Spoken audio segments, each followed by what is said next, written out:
The Arrogant Tourist Story. Part 1. Sarah Mitchell stepped off the tour bus with the confidence of someone who believed the world existed for her entertainment. At 28, she had already visited 37 countries, always armed with her expensive camera and an attitude that screamed, "I'm better than this place." Her designer hiking boots clicked against the ancient cobblestones of Edinburgh Castle as she surveyed her surroundings with barely concealed boredom. "Another old castle," she muttered to her travel companion Jessica, while adjusting her oversized sunglasses despite the cloudy Scottish weather. "I've seen better ones in Germany. This one looks like it needs serious renovation." The tour guide, a cheerful Scottish woman named Moira, began explaining the castle's 900-year history, but Sarah wasn't listening.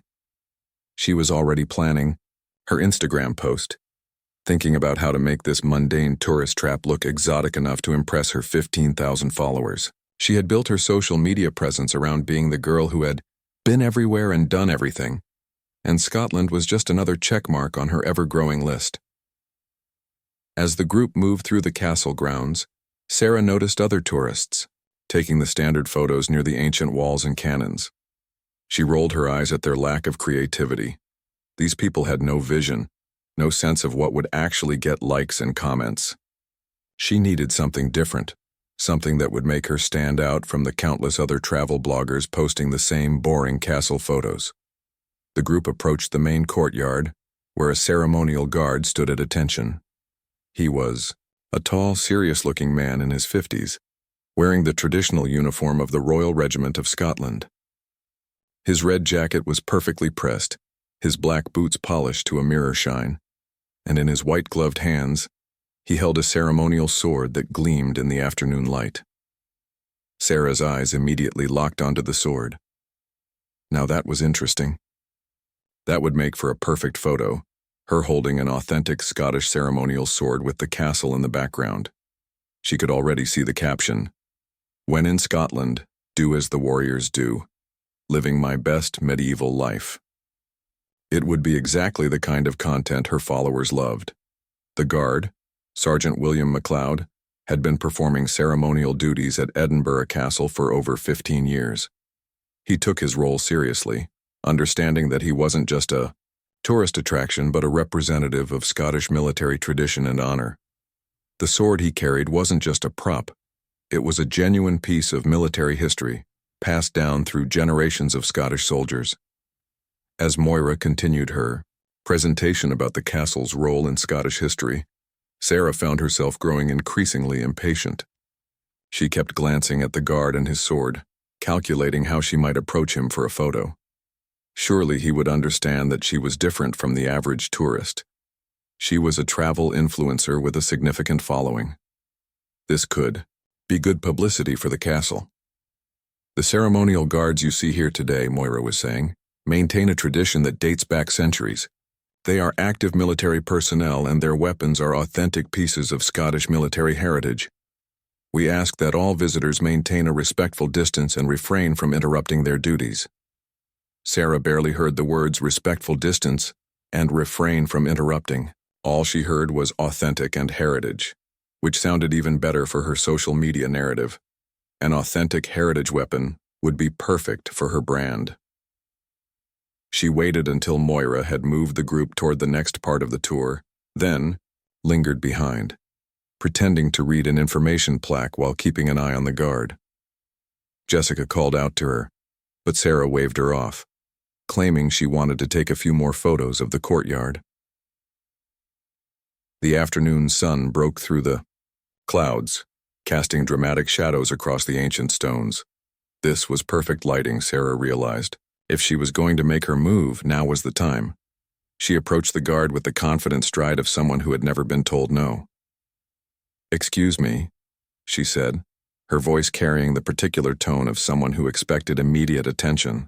"I'm a travel blogger with over 15,000 followers, and I'm featuring Edinburgh Castle in my next post. Could I possibly get a photo with your sword? It would be great exposure for the castle." Sergeant MacLeod's expression didn't change. His eyes remained fixed straight ahead, and he didn't acknowledge her presence in any way. This was standard protocol.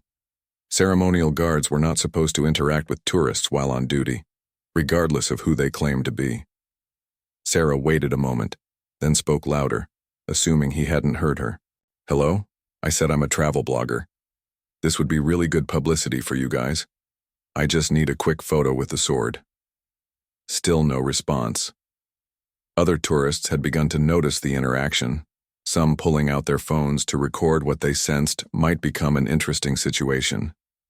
Sarah felt her cheeks redden, partly from embarrassment at being ignored and partly from growing anger.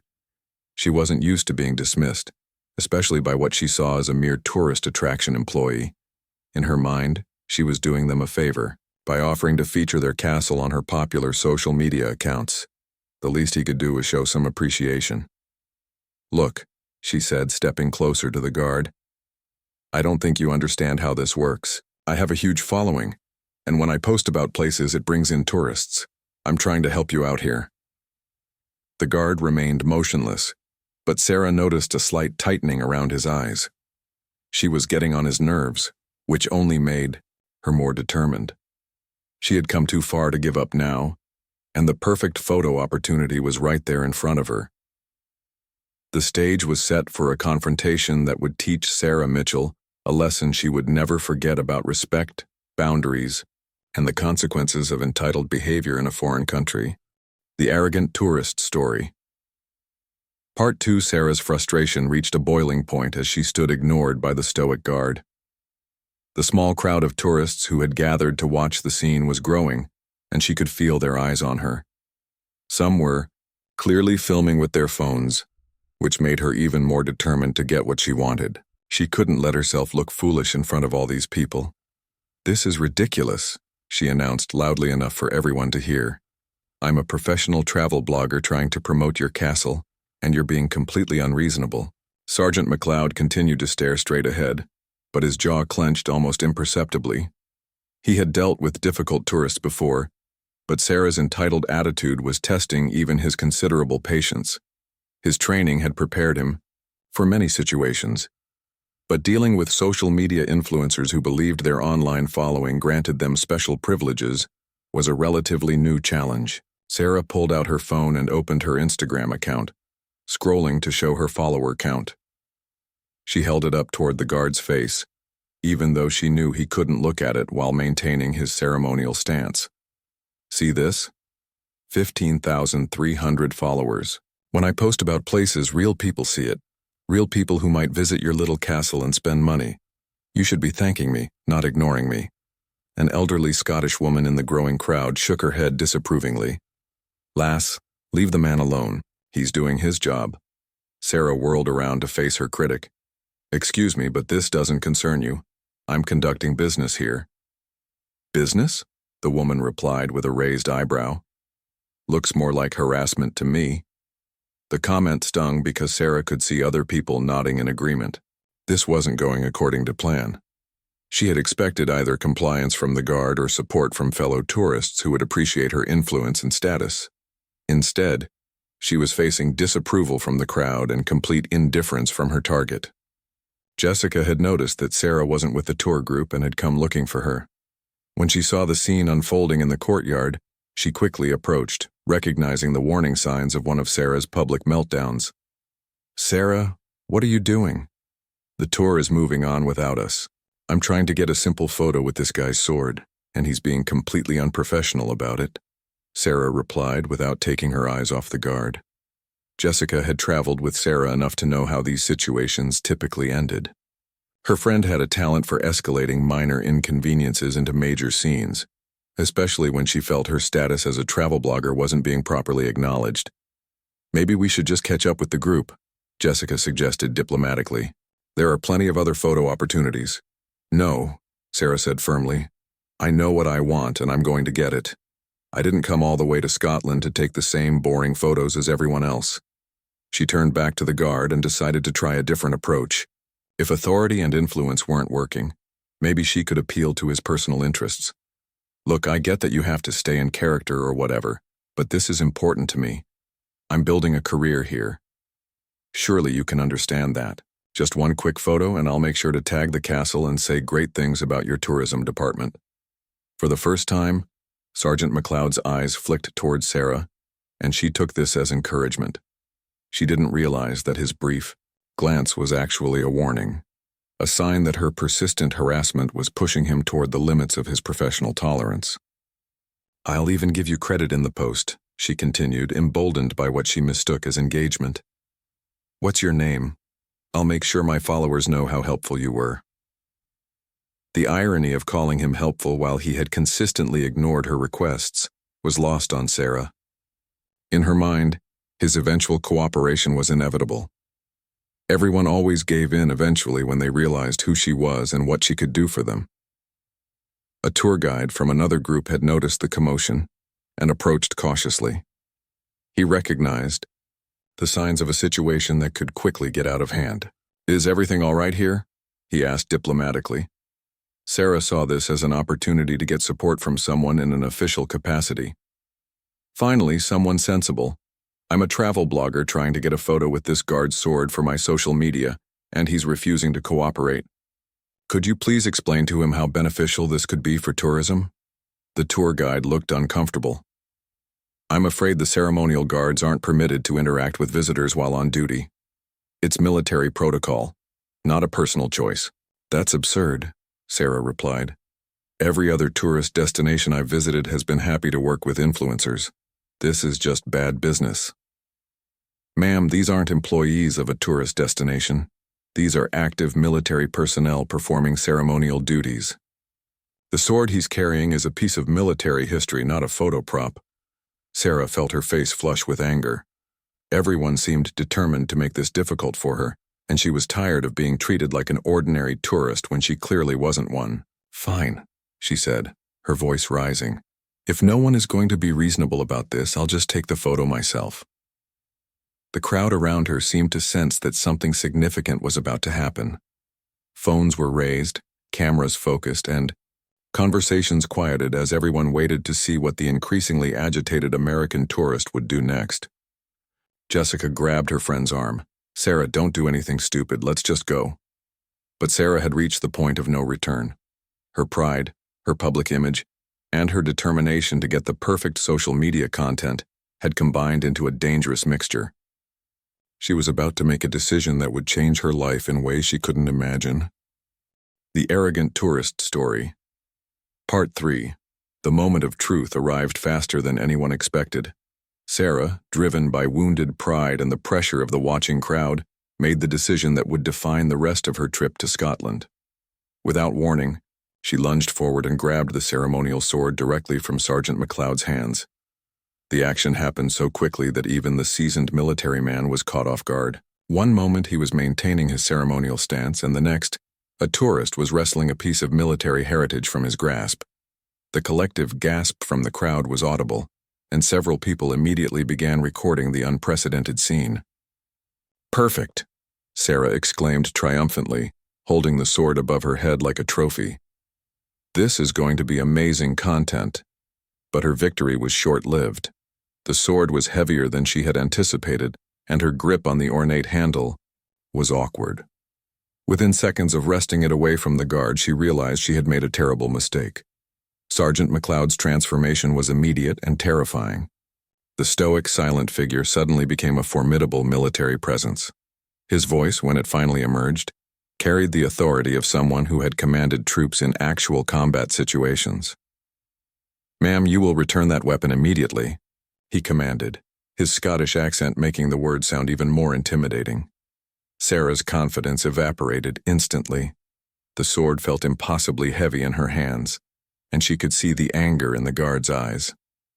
This wasn't the compliant, tourist attraction employee she had imagined him to be. This was a trained soldier who took his duties seriously, and she had just committed what amounted to theft of military property. I was just going to take a quick photo," she stammered, suddenly aware of how many people were watching and recording her humiliation. "That is a ceremonial weapon of Her Majesty's Armed Forces," McLeod continued, stepping toward her with measured, intimidating steps. "You have committed theft of military property and assault on a service member." The words theft and assault hit Sarah like physical blows. She had thought she was just taking a photo prop, but the legal implications were becoming frighteningly clear. This wasn't a tourist attraction sword. It was an actual military weapon with real legal protections. Jessica was horrified. "Sarah, give it back right now." But Sarah found herself frozen, holding a sword she couldn't properly grip, facing a man who looked capable of very serious consequences.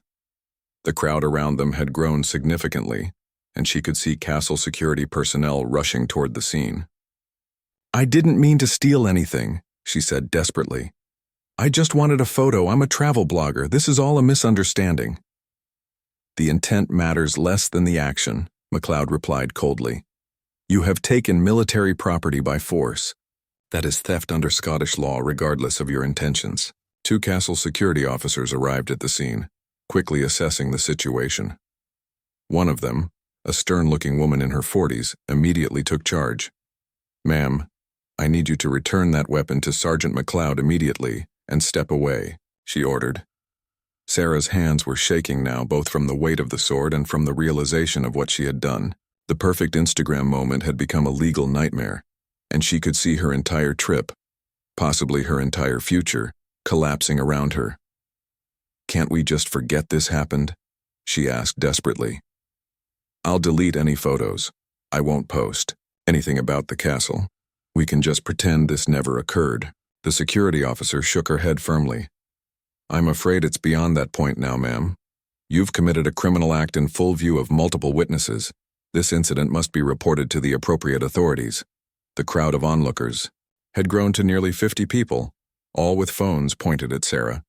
She realized with growing horror that this incident wasn't just being witnessed by tourists. It was being broadcast live to the internet by dozens of different social media accounts. "Please," she begged, trying to hand the sword back to MacLeod with trembling hands. "I made a mistake, I'm sorry." But MacLeod didn't immediately accept the weapon back. Instead, he looked to the security officers for guidance. The situation had moved beyond a simple misunderstanding between a guard and a tourist. This was now an official incident that required proper protocol. "Ma'am, please place the weapon on the ground and step back," the security officer instructed. "We need to secure the scene until police arrive." The word police sent a chill through Sarah's entire body. This was supposed to be a vacation, a fun trip to add content to her travel blog. Instead, she was about to be arrested in a foreign country for what felt like the stupidest mistake of her life. "Police?" she repeated weakly. "Is that really necessary?" "I gave it back." "You haven't given it back yet," the officer pointed out.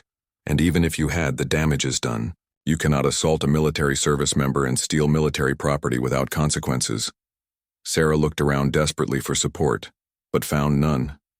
Jessica was standing several feet away, clearly trying to distance herself from the situation. The crowd of tourists was watching with a mixture of shock and fascination, but no one seemed inclined to help her. The weight of the sword in her hands felt symbolic now.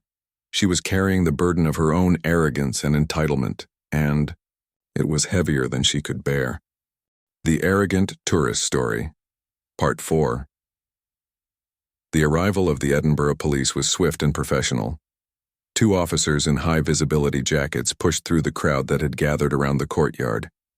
Sarah watched in growing panic as they approached, the ceremonial sword still awkwardly clutched in her hands like evidence of her poor judgment. "Right, what's the situation here?" asked the lead officer, a middle-aged man with kind but serious eyes. The security officer quickly briefed them on what had occurred, while Sergeant MacLeod maintained his military bearing, but provided additional details about the assault and theft. Sarah listened in horror as her actions were described in official terms that made them sound far more serious than she had intended. "Ma'am, I'm going to need you to place that weapon on the ground very carefully," the police officer instructed Sarah. His tone was professional but firm, leaving no room for argument. With shaking hands, Sarah finally released the sword, placing it on the ancient cobblestones with a metallic ring that seemed to echo through the suddenly quiet courtyard. The moment the weapon left her hands, she felt both relief and terror. Relief that she was no longer holding stolen military property, but terror about what would happen next. "Sarah Mitchell," she said when asked for her name, her voice barely above a whisper. And you're visiting from America? The officer continued, making notes in his notebook. Yes, I'm here on vacation. This is all a terrible misunderstanding. I'm a travel blogger. I was just trying to take a photo for my social media. I never meant to steal anything or hurt anyone. The officer looked up from his notes. I'm afraid intent doesn't change the fact that you forcibly took military property from a service member, Miss Mitchell.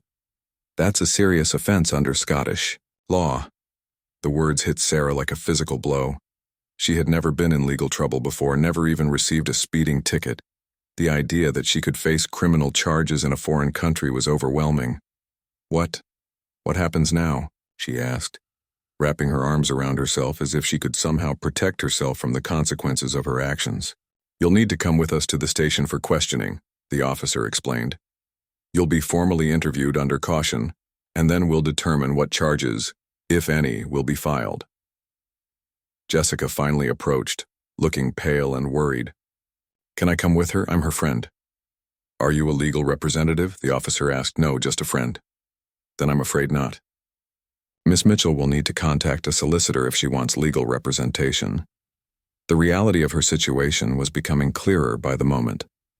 Sarah was going to be arrested, taken to a police station in a foreign country, and potentially charged with crimes she didn't fully understand. The perfect vacation had become a legal nightmare. I don't know any lawyers in Scotland, she said desperately. I don't know anyone here at all. The duty solicitor can be arranged, the officer replied patiently.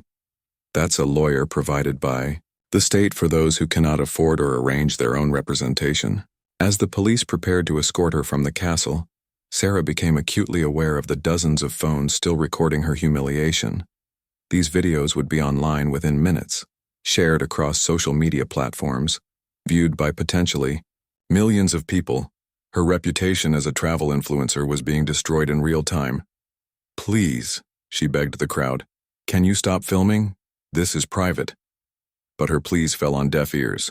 In the age of social media, public humiliation was itself a form of entertainment, and Sarah had provided the most dramatic content Edinburgh Castle had seen in years.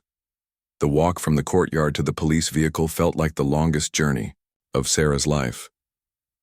Every step was documented by tourist cameras and phone videos. She tried to cover her face, but it was too late. Her identity was already captured, her actions already being shared and discussed across the internet. Jessica followed, at a distance, unsure of what to do or how to help. She had watched her friend's entitlement and arrogance grow over the years, but she had never imagined it would lead to something like this. I'll call the embassy, Jessica called out as Sarah was being led away. And I'll try to find you a lawyer. Sarah could only nod, too overwhelmed to speak. The police officers were professional and respectful, but the fact remained that she was being arrested in a foreign country for what had started as a simple desire for a social media photo. As the police car pulled away from Edinburgh Castle, Sarah caught a glimpse of Sergeant MacLeod through the window. He had resumed his ceremonial position, the recovered sword once again in his hands, his face showing no emotion. To him, this was probably just another day dealing with difficult tourists, but for Sarah, it was the beginning of the worst experience of her life. The irony wasn't lost on her that she had come to Scotland to create content for her travel blog, and she was certainly going to have content now, just not the kind she had envisioned. Instead of beautiful castle photos and jealousy-inducing vacation shots, she would be explaining to her followers why she had been arrested in a foreign country. The drive to the police station gave her time to think about how quickly everything had gone wrong. 24 hours earlier, she had been a confident travel blogger excited about her Scottish adventure. Now she was facing potential criminal charges and international humiliation. The Arrogant Tourist Story, Part 5. The Edinburgh police station was nothing like the dramatic scenes Sarah had seen in American movies. It was surprisingly quiet and professional, with fluorescent lights and the smell of strong coffee filling the air. She was processed efficiently but thoroughly. Fingerprints, photographs, personal belongings cataloged and stored. You have the right to remain silent, the custody sergeant explained. going through the formal procedures. Anything you say may be given in evidence. You have the right to have someone informed of your arrest and to consult privately with a solicitor. Each word felt like another nail in the coffin of her former life. Sarah had never imagined herself on the wrong side of the law, and the formal language of arrest procedures made everything feel surreal and terrifying. Her phone, which had been confiscated as part of the booking process, was already buzzing with notifications. The videos from Edinburgh Castle were spreading across social media platforms faster than she could have imagined. Comments, shares, and reactions were pouring in from around the world. The duty solicitor, Margaret Campbell, was a woman in her 50s with graying hair and a no-nonsense attitude. She had seen many cases involving tourists who had made poor decisions, but Sarah's situation was particularly problematic. "Let me be clear about the seriousness of your situation," Margaret explained during their first meeting in the small consultation room. "You're facing potential charges of theft, assault, and breach of the peace. The theft charge alone could result in significant jail time." "Jail time?" Sarah's voice cracked. "For taking a photo?" "You didn't just take a photo," Margaret replied firmly. "You forcibly removed military property from a service member. That's theft under Scottish law. The fact that you intended to return it is irrelevant. The moment you took it without permission, you committed theft." Sarah felt the room spinning around her. The consequences of her actions were far beyond anything she had imagined when she made the impulsive decision to grab the sword. "What about the assault charge?" she asked weakly. "When you grabbed the sword from Sergeant MacLeod, you made physical contact with him in the process. Under Scottish law, that constitutes assault. It doesn't require injury to the victim. Unwanted physical contact is sufficient." The legal education was brutal but necessary. Sarah was beginning to understand that her American perspective and sense of entitlement meant nothing in the Scottish legal system. Meanwhile, the story was exploding across the internet. The hashtag #ArrogantTourist was trending on multiple platforms, with the videos of Sarah's arrest being viewed millions of times. News outlets were picking up the story, adding commentary about entitled tourism and cultural insensitivity. Jessica had managed to contact Sarah's parents in California, who were horrified to learn about their daughter's arrest. They immediately began researching international lawyers and trying to understand the Scottish legal system. "The American embassy has been contacted," Margaret informed Sarah during their second meeting. "They can provide consular services, but they cannot interfere with the legal process. You're subject to Scottish law regardless of your nationality." Sarah had always believed her American citizenship would somehow protect her abroad, but she was learning that actions had consequences regardless of passport color. The media attention was intense and unforgiving. Travel bloggers and social media experts were dissecting her behavior, using her case as an example of everything wrong with influencer culture. Her Instagram account was being flooded with negative comments, and several brands that had sponsored her content were publicly distancing themselves from her. "I've built my entire career around travel blogging," Sarah confided to Margaret. "This is going to destroy everything I've worked for." "That may be true," Margaret replied honestly. "But right now, your immediate concern should be the criminal charges you're facing. We need to focus on minimizing the legal consequences, and then you can worry about rebuilding your reputation." The preliminary hearing was scheduled for the following week. Until then, Sarah would be released on bail with conditions. She had to surrender her passport, remain in Edinburgh, and check in with the police daily. The conditions of her bail meant she couldn't leave Scotland, even if she wanted to. Her vacation had become an extended legal nightmare, and she was stuck in a country where she had become a viral symbol of tourist arrogance. Jessica remained in Edinburgh to support her friend, but the dynamic between them had changed. The incident had exposed aspects of Sarah's personality that Jessica found difficult to defend or ignore. "I don't understand how this happened," Sarah said during one of their conversations in the small hotel room they were sharing. "I was just trying to take a photo. I wasn't trying to hurt anyone or steal anything." "But you did hurt someone," Jessica replied quietly. "You embarrassed that guard in front of dozens of people. You disrespected his position and his uniform. And you did steal something, even if you intended to give it back." It was one of the first times Jessica had directly confronted Sarah about her behavior, and the words stung because they were true. Sarah was beginning to realize that her actions hadn't occurred in isolation. They were the culmination of years, of entitled behavior, of believing that her social media following gave her special privileges, of treating other people and places as props for her personal brand. The weight of that realization was almost as heavy as the ceremonial sword she had so foolishly grabbed. The Arrogant Tourist Story. Part 6-3. Weeks later, Sarah stood in Edinburgh Sheriff Court wearing the most conservative outfit she could find in her luggage. The media attention had died down somewhat, but local news cameras were still present for what had become known as the Castle Sword case. Margaret Campbell had worked tirelessly to negotiate a plea arrangement that would allow Sarah to avoid jail time. The key was demonstrating genuine remorse and understanding of the cultural impact of her actions. "Miss Mitchell," the sheriff began, looking down at her from the bench. "You stand before this court having pled guilty to charges of theft and assault. Do you understand the seriousness of these offenses?" "Yes, Your Honor," Sarah replied, her voice steady despite the nervousness she felt. The past 3 weeks had been a crash course in humility and self-reflection. During her time in Edinburgh, unable to leave and with her social media career in ruins, Sarah had been forced to confront the person she had become. She had spent hours walking through the city, visiting museums and historic sites not for content but for genuine learning and understanding. She had also volunteered at a local community center, working with elderly residents who shared stories of Scottish history and military tradition.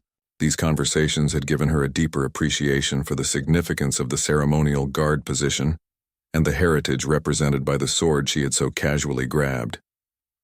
"I want to express my sincere apologies to Sergeant MacLeod and to the people of Scotland," Sarah said when given the opportunity to speak. "My actions were disrespectful, ignorant, and inexcusable. I treated your cultural heritage as a prop for my personal gain, and I deeply regret that." Sergeant MacLeod was present in the courtroom, still maintaining his military bearing even in civilian clothes. When asked if he wished to make a statement, he stood and spoke with the same authority he had displayed at the castle. "Your Honor, what concerned me most about this incident was not the physical act, but the attitude behind it. Miss Mitchell treated our military traditions and symbols as tourist attractions for her personal use. However, I believe she has demonstrated genuine remorse during these proceedings." The sheriff nodded thoughtfully. "Miss Mitchell, you will be sentenced to 200 hours of community service, to be completed here in Scotland. You will also pay a fine of £2,000 in court costs. Additionally, you are banned from Edinburgh Castle grounds for a period of 5 years. Sarah accepted the sentence with relief. No jail time meant she could eventually rebuild her life, though she understood it would be a long and difficult process. The community service assignment was at the Scottish Military Museum, where Sarah spent her days helping to catalog historical artifacts and learning about the cultural significance of military traditions. It was humbling work that gave her a deeper understanding of what she had disrespected. During her extended stay in Edinburgh, Sarah's perspective on travel and cultural engagement underwent a fundamental transformation. She began to understand the difference between being a tourist who consumes experiences and being a traveler who seeks to understand and respect different cultures. Her social media accounts, which had once showcased her adventures around the world, became a platform for discussing cultural sensitivity and the responsibilities that come with travel privileges. The follower count that had once been so important to her dropped significantly, but the engagement became more meaningful. Jessica had returned to California after the first week, but she and Sarah maintained contact throughout the legal process. Their friendship had been strained by the incident, but it ultimately became stronger as Sarah learned to be more self-aware and accountable for her actions.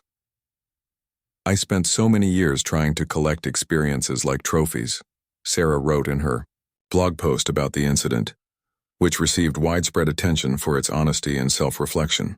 "I treated places and people as content for my brand instead of respecting them for their own value and significance." The post went viral, but for different reasons than her previous content. People responded to her genuine remorse and her commitment to changing her approach to travel and cultural engagement. When Sarah finally returned to California 6 months later, She was a fundamentally different person. The arrogant, entitled tourist who had grabbed a ceremonial sword for a photo opportunity was gone, replaced by someone who understood the weight of cultural responsibility. She continued her travel blog, but with a focus on cultural education and respectful engagement. Instead of showcasing herself in exotic locations, she highlighted local histories, traditions, and the importance of approaching travel with humility and respect.